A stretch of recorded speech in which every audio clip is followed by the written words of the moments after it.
جو बेहद मेहरबान और नहायत रहम वाला है। ये दलील है दूसरी अल्हम्दुलिल्लाह की। पहले इरशाद फरमाया कि सारी तारीफें अल्लाह के लिए हैं,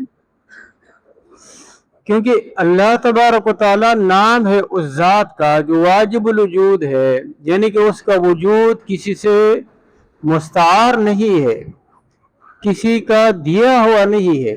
अस खुद फारसी में कहते हैं खुदा, जिसके माना जिसका वजूद अस खुद है, किसी ने अल्लाह को वजूद नहीं दिया है। तो इसीलिए सारी तारीफें ये अल्लाह ही के लिए है, क्योंकि बाकी जो मौजूदात हैं सबको वजूद देने वाला अल्लाह है, अल्लाह का वजूद अपना है। तो इसीलिए सारी तारीफ उसकी है और इसीलिए इबादत का हकदार भी वही है। नंबर 2, रब्बिल आलमीन, जो तमाम मखलूक़ात का पालने वाला है। मैंने बताया था कि रब के अंदर 3 माने पाए जाते हैं, खालिकियत और रबूबियत और मालिकियत, यानी कि वो खालिक भी है, वो मालिक भी है और वो परवरिश करने वाला भी है। लिहाजा हम अपने खालिक की तारीफ़ें करें, जैसे कि तमाम मौजूदात अल्लाह की तारीफ़ात करते हैं, और वो हमारे मालिक भी है, हम ममलूक है। तो जैसे ग़ुलाम अपने आका की तारीफ़ करता है, उसकी खिदमत करता है, तो हम भी अल्लाह की तारीफ़ें करें और हम भी अल्लाह तबारक व तआला की इबादत करें। और वो हमारे खालिक भी हैं, परवरिश कुनिंदा भी हैं। 2 हो गई। अर्रहमान रहीम, और इसीलिए भी कि वो रहमान है और रहीम है, मेहरबान है।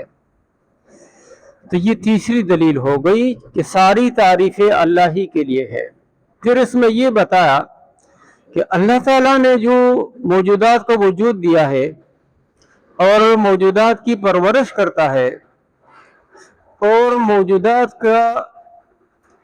मौजूदात को तरक्की देता है, यानी इकाई से लेकर के कमाल तक ले जाता है। ये किसी दबाव की वजह से नहीं, किसी लालच की वजह से नहीं, किसी मुआवजे की वजह से नहीं, सिर्फ अपनी सिफत रहमानियत की वजह से, इसलिए कि वो मेहरबान है। जैसे एक छोटी सी नज़ीर दे के माँ, कोई भी माँ हो, इंसानी माँ हो या बाकी चरिंद परिंद में दे के कोई भी माँ हो, जैसे वो अपने बच्चे पे शफकत करती है, दूध पिलाती है, उसको खिलाती पिलाती है, ये कोई लालच नहीं होता उस वक्त, बल्कि सिर्फ और सिर्फ एक मोहब्बत होती है, एक शफकत होती है। तो अल्लाह ताला ये जो मखलूक को पैदा करने वाला है और मखलूक को की परवरिश करने वाला है, तो ये सिर्फ अपनी सिफत रहमानियत की वजह से। मालिक यौमिद्दीन, ये फिर चौथी दलील है इसकी कि अल्लाह तबारक व तआला तारीफ़ात के लायक और मुस्तहिक है, इसीलिए कि वो यौमुद्दीन के मालिक है। मालिक के माना वही है जो हम उर्दू में कहते हैं कि ये मालिक है और ये ममलूक है, लेकिन फ़र्क ये है अल्लाह तबारक व तआला की मालिकियत हकीकी मालिकियत है, और जो हम दुनिया वाले हैं या और कोई दावा करता है कि ये चीज़ मेरी है, तो ये एक मजाजी मिल्क है, मुस्तार मिल्क है। हम चीज़ खरीदते हैं, हम मालिक हो जाते हैं, ये एक इस्तिलाही मिल्कियत है, यानी कि हमें उसके इस्तेमाल की इजाज़त होती है और हमें उसमें तसर्रुफ़ करने का इख्तियार होता है। बाकी हम मर जाएंगे, ये चीज़ें रह जाएंगी। ऐसी मिल्कियत नहीं है कि हमसे कोई छीन न सके, या ये है कि वो हमेशा हमेशा हमारे पास रहे। ज़ाहिर है हम देखते हैं लोग खरीद रहे हैं, लोग छीन रहे हैं, और फिर जो है ना वो हमारे पास चीज़ नहीं रहती है। अल्लाह तबारक व तआला से कोई चीज़ कोई छीन भी नहीं सकता, और कोई चीज़ जो है ना उससे गुम भी नहीं हो सकती, कोई गायब भी नहीं हो सकती। यौम के माना तो वही दिन के हैं, और दीन के माने शरीयत के भी आते हैं, मिल्लत के भी आते हैं और बदले के भी आते हैं। एक मुरसल हदीस है कमा तुदीनो तो दानो, जैसे करोगे वैसे भरोगे। एक शायर कहता है, दिन ना हम कमा दानो, हमने उनको वही बदला दिया, ऐसा ही बदला दिया जैसे उन्होंने हमारे साथ किया था।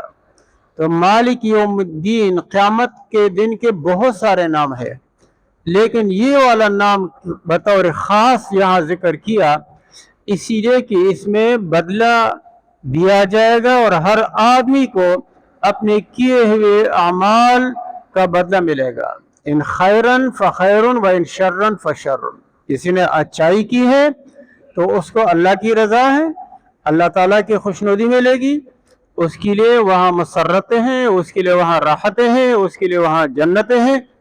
व इन शर्रन फ़शर्रुन, और अगर किसी ने बुराई की है तो बुराई का बदला फिर ये है कि अगर वो सिर्फ बुराई करता है, यानी कि वो आखिरत को मानता भी नहीं है और उसने यही तय किया है कि बस मुझे सिर्फ और सिर्फ दुनिया ही चाहिए, बाकी मुझे कुछ नहीं चाहिए, तो फिर उसके लिए फिर अल्लाह ने वहाँ कुछ नहीं रखा है। अब देखें ना, एक सूरह असरा की एक आयत है, आयत नंबर 18, अल्लाह ताला फरमाते हैं, मन कान युरीदुल आजलत अज्जलना लहू फीहा, जो शख्स सिर्फ जल्दी, आजिला दुनिया को कहते हैं क्योंकि दुनिया हमारे सामने है, हम उस पर चलते हैं, जो कुछ हम करते हैं उसका फौरन नकद नुकसान और फायदा हम देखते हैं, इसीलिए इसको दुनिया को आजिला कहते हैं, जल्द मिलने वाली चीज़। दुनिया को आखिरत को आजिल कहते हैं, आजिला। हम यहाँ नमाजें पढ़ते हैं, रोज़े रखते हैं, ईमान की वजह से तकलीफ़ात उठाते हैं और बहुत सारे हमारे मसाइल है, अहकामात है, जो मुसलमान अव्वल से लेकर यानी बालिग होने से लेकर मौत तक उन अहकामात पे अमल करता रहता है, और समरा कब मिलेगा? मरने के बाद। तो वो गोया कि उधार है और ये गोया कि नकद है। तो जो चाहता है कि मुझे सिर्फ दुनिया चाहिए, अल्लाह फरमाते अज्जलना लहू फीहा मा नशाउ लिमन नशाउ, तो हम दुनिया में उसको यानी जिसको हम चाहे और जितना चाहे बस वो देंगे। सुम्मा जअलना लहू जहन्नम, ये जो लफ्ज़ है काना, काना के माना ये है कि इस्तिमरार के लिए आता है, मुदावमत के लिए, जो हमेशा जद्दोजहद सिर्फ और सिर्फ दुनिया के लिए करता है, आखिरत से कोई सरोकार नहीं है, ये उसकी सज़ा है।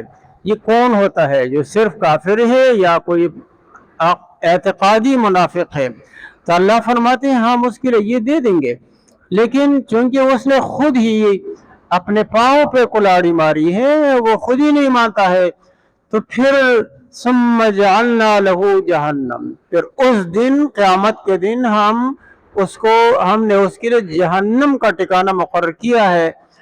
और इसके मुकाबले में फरमाया अगली आयत में, मन अरादल आखिरत व सआ लहा सअयहा, ये मुसलमान का जिक्र है। मन काना अरादल खैर, आखिरत नहीं फरमाया, क्योंकि हम मुसलसल आखिरत के लिए जद्दोजहद नहीं कर सकते हैं। हम यहाँ खाते पीते भी हैं, मजदूरी भी करते हैं, दुकानदारी करते हैं, मेहनत करते हैं, सोते हैं, गपशप करते हैं, लेकिन जो अल्लाह ने हमारे ज़िम्मे अहकाम फ़र्ज किए वो भी करते हैं और अपनी ज़रूरियात भी पूरी करते हैं। तो काफिर के बारे में क्या फरमाया? मन कान युरीदुल आजिलता, जो सिर्फ और सिर्फ अपने मुसलसल मेहनत से ये सिर्फ और सिर्फ दुनिया मांगता है। और इसके मुकाबले में फरमाया मन वमन अरादल आखिरता, जिसका इरादा आखिरत का है। हम कहते हैं मुसलमान कि हम जन्नत से आए हैं, जन्नत में वापस जाएंगे, लेकिन यहाँ रहना है, घर भी आबाद करना है, कपड़े भी पहनने हैं, खाना भी है, पीना भी है, आराम करना भी है, दोस्तों से भी मिलना है, रिश्तेदारों से भी मिलना है, तो ये काम भी है, वो काम भी है। तो इसीलिए मुसलमान की जिम्मेदारियां अलग है और काफिर की मुरादें अलग है। तो अल्लाह फरमाते हैं कि ऐसे शख्स के लिए वसआ लहा सअयहा, और आखिरत की जो मुनासिब तैयारी है वो भी करता है, वो हुआ मोमिनुन बशर्ती कि वो ईमान भी ला चुका हो और साथ साथ नियत भी हो अच्छी। तो फउलाइका कान सअयुहुम मशकूरा, तो ऐसे लोगों की जो मेहनत है, जद्दोजहद है और सही है, ये काबिल कबूल होगी अल्लाह की बारगाह में। تو یہ فرمایا کہ ہر ایک کو اس کا بدلہ ملے گا۔ تو اب دیکھیں یہاں صفات باری تعالیٰ کی جو ذکر کی گئی، اس میں رحمانیت کا غلبہ ہے، اسی لیے حدیث شریف میں آتا ہے کہ اللہ کے غضب پر اللہ کا رحم غالب ہے۔ تو رب ہے، اپنی شفقت کی وجہ سے پرورش کرتا ہے، رحمان ہے، مہربان ہے، بے حد رحیم ہے۔ لیکن جو شخص اللہ تبارک و تعالیٰ کی رحمانیت سے، شفقت سے فائدہ نہیں اٹھانا چاہتا ہے، تو رحمانیت کا مطلب یہ نہیں ہے کہ پتھر کو سونا بنائے، سونے کو پتھر بنائے، پانی کو آگ بنائے۔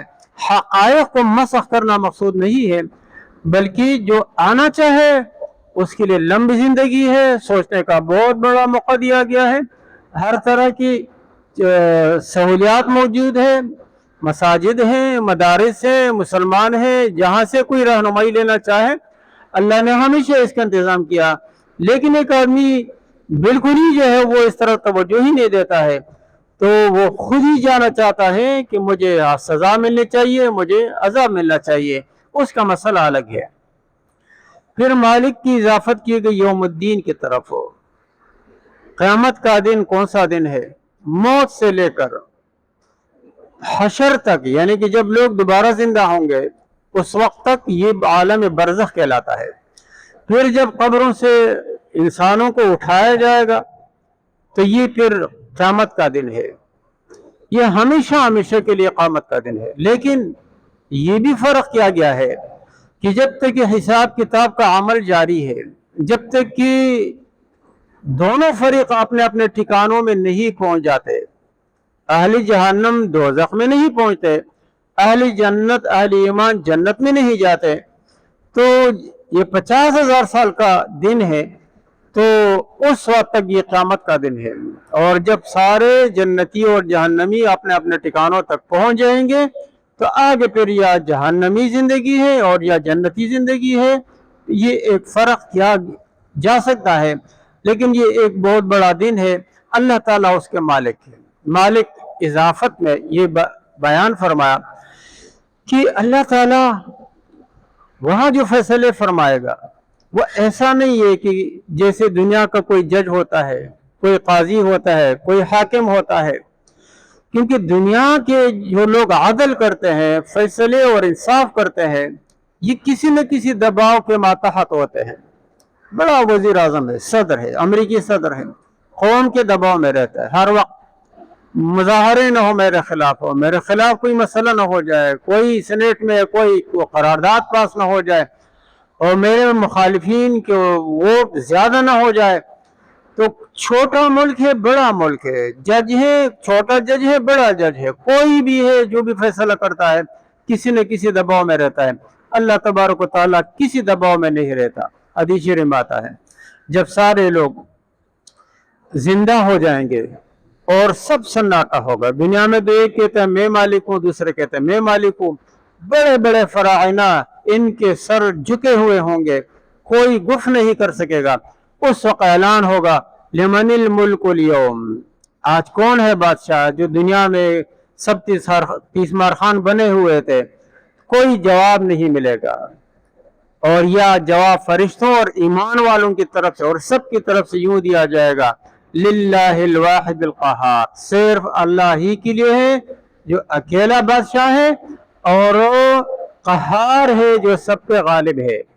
تو اسی لیے فرمایا کہ مالک یوم الدین، تو یہ چوتھی دلیل ہو گئی کس کی؟ اللہ تبارک و تعالیٰ کی تعریفات کی۔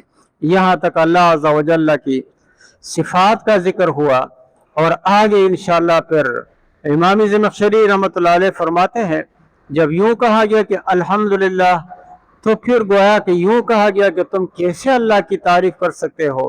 تو فرمایا کہ ایاک نعبد و ایاک نستعین، ہم تیری ہی عبادت کریں گے اور تجھ ہی سے ہم مدد چاہتے ہیں۔ تو انشاءاللہ اس پہ پھر کل بات ہوگی۔